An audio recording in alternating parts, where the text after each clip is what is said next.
ജസ് വേൾഡിൻ്റെ പുതിയൊരു വീഡിയോയിലേക്ക് എല്ലാവർക്കും സ്വാഗതം. ബൊഗൈൻവില്ലകളൊക്കെ നിറയെ പൂത്തു നിൽക്കുന്നത് കാണുവാൻ എന്തൊരു ഭംഗിയാണല്ലേ.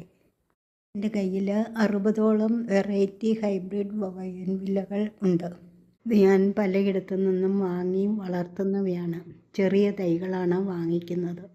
പല സെല്ലറുടെ അടുത്തു നിന്ന് ഞാൻ വാങ്ങിക്കാറുണ്ട്. എനിക്ക് ഏറ്റവും ഇഷ്ടപ്പെട്ട സെല്ലറ് പാൻസ് ആൻഡ് പോട്ട്സ് ആണ്.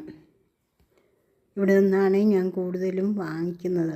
നല്ല ഭംഗിയായിട്ടാണ് ഇവർ പാക്ക് ചെയ്ത് തരുന്നത്. 2 കാർഡ്ബോർഡിന് ഉള്ളിലായിട്ടാണ് പ്ലാന്റ്സ് ഒക്കെ വെച്ചേക്കുന്നത്. അതും നല്ല സേഫായിട്ട് കൈകളിൽ എത്തും.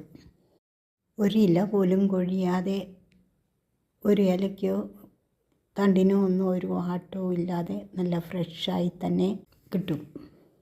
മണ്ണിന് ഒരു അനക്കവും തട്ടാതെ ഇത് പോട്ടിലേക്ക് മാറ്റി നട്ടു വെച്ചാൽ മതി. ചെറിയ തൈകളായതുകൊണ്ട് ഞാൻ ചെറിയ പോട്ടുകളിലാണ് ഇതാദ്യം നട്ടു വയ്ക്കുന്നത്.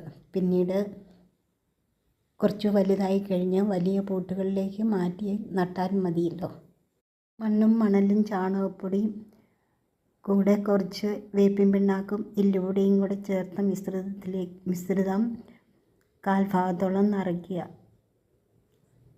അതിലേക്ക് ഇതിൻ്റെ കവറൊന്ന് കട്ട് ചെയ്ത് മണ്ണ് അനങ്ങാതെ ചട്ടിയിലേക്ക് വയ്ക്കുക. എല്ലാത്തിനും ലേബൽ ഒട്ടിച്ചിട്ടുണ്ട്. ഇത് 3 സ്റ്റാർ ആണ്. ഈ ലേബലെടുത്ത് ഞാൻ പോട്ടിലേക്ക് ഒട്ടിച്ചിട്ടുണ്ട്. പിന്നീട് കൺഫ്യൂഷൻ ഉണ്ടാകണ്ടല്ലോ, ഐഡിയയൊക്കെ ശരിക്കും മനസ്സിലാക്കാൻ പറ്റുമല്ലോ. പ്ലാന്റ് ചട്ടിയുടെ നടുഭാഗത്തായി വെച്ച ശേഷം ബാക്കി ഭാഗം കൂടി പോട്ടിംഗ് മിക്സ് ഇട്ട് നിറയ്ക്കുക. 3/4 ഭാഗത്തോളം നിറച്ച ശേഷം നന്നായി വെള്ളം ഒഴിച്ച് തണലിലേക്ക് മാറ്റി വയ്ക്കുക. മണ്ണിന് ഇളക്കമൊന്നും തട്ടാത്തതുകൊണ്ട് ഒരു ദിവസത്തിന് ശേഷം നല്ല വെയിൽ കിട്ടുന്ന സ്ഥലത്തേക്ക് തന്നെ വയ്ക്കാവുന്നതാണ്. ഇപ്പോൾ സീസൺ ആയതുകൊണ്ട് 2-3 ആഴ്ച കഴിയുമ്പോഴേക്കും ഇതിൽ പൂക്കൾ ഉണ്ടായിക്കൊള്ളും. സാധാരണയായി ബൊഗൈൻവില്ലകൾക്ക് കീടാക്രമങ്ങളോ ഫംഗൽ ഇൻഫെക്ഷനോ ഒന്നും അങ്ങനെ ഉണ്ടാവുന്നതല്ല. ഒരു കേടുപാടും ഇല്ലാതെ, അങ്ങനെ ഒരു ബുദ്ധിമുട്ടും ഇല്ലാതെ വളർത്തുവാൻ പറ്റുന്നവയാണ്. പക്ഷേ എന്തുകൊണ്ടോ ഇപ്പോൾ എൻ്റെ 2 ബൊഗൈൻവില്ലകൾ ഇതേ അവസ്ഥയിലാണ്. ഇലകളൊക്കെ മുരടിച്ച പോലെ, പൂക്കളാണേലും മുരടിച്ച പോലെയാണ് വളർന്നു വരുന്നത്. ഈ ഭാഗത്തെ ഇലകളും പൂക്കളും കൊഴിഞ്ഞും പോകുന്നുണ്ട്. കീടങ്ങളെ ഒന്നും കാണുവാനും പറ്റുന്നില്ല. അടുത്തടുത്ത് നിൽക്കുന്ന 2 ചെടികളാണ് ഇങ്ങനെ കാണുവാൻ പറ്റുന്നത്. എന്തായാലും കേടുവന്ന ഭാഗങ്ങളെല്ലാം ഞാൻ കട്ട് ചെയ്ത് മാറ്റിക്കളഞ്ഞു.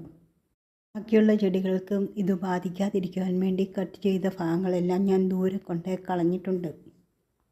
പിന്നീട് കുറച്ച് സാഫ് വെള്ളത്തിൽ കലക്കി ഇതിന് സ്പ്രേ ചെയ്ത് കൊടുക്കുകയാണ് ചെയ്യുന്നത്.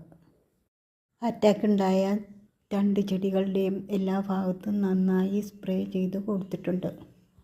നിങ്ങൾക്ക് എൻ്റെ ഈ വീഡിയോ ഇഷ്ടമായാൽ ലൈക്ക് ചെയ്യുക, ഷെയർ ചെയ്യുക, കമൻറ്റ് ചെയ്യുക.